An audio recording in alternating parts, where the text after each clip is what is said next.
I'm inside an Elka 610 Rhapsody. I'm testing the power supply right now. It's completely unloaded.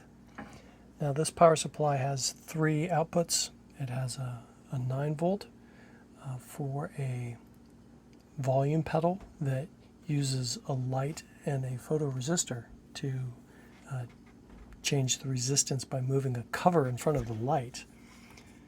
And it changes what the cell sees, changes the resistance, changes the volume. Then it has, we're reading 15, so it's a little high, but we're also completely unloaded. Now then we have a 20 volt output right here. It's supposed to be 20 at least. This powers this section of the board. We've got nothing.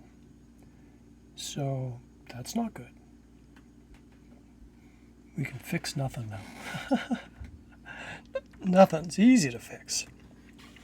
And then we're also supposed to have about a 27 volt DC output from these pins along the edge here.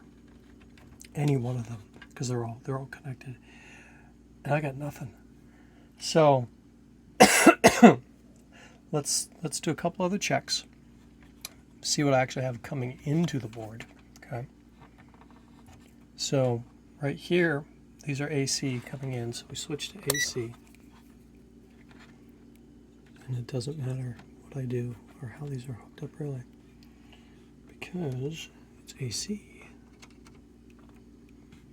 So I've got AC 35 volts coming in, so that's good. That's what I expect to see. Now, I also want to test what's coming through by these 2 fuses here. Let's see if I can clamp on a little bit there. Yeah. This should be around 23 volts. Okay, 23. So the primary, the transformer is good, and it is providing the appropriate voltage to the, basically the AC to DC converter part of the power supply. But I'm not getting anything else. So it's possible that we have a fuse problem. So we'll check this guy. Fuse is good. So something else is wrong.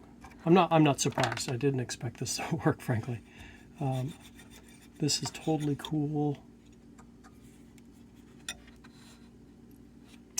So, okay.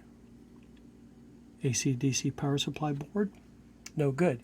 It was only providing, it wasn't, it was providing this 115 volt, and the reason for that is these yellow lines go straight through, come into these taps here, into these 2 diodes, and then there's the output.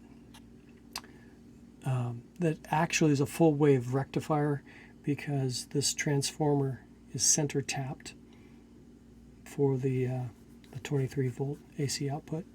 What that means is that when you're reading relative to ground, each of these lines is 180 degrees out of phase with each other. So when you run it through the diodes, they're only transmitting, the positive cycle, right? But since they're 180 degrees out of phase, you're getting a positive cycle every time.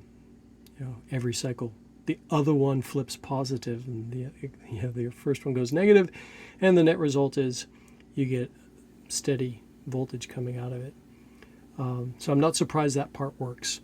So given we have a good fuse, it's all this other stuff that is now suspect. Rectifier, that's I think about the first place to check actually. Yeah, there you go.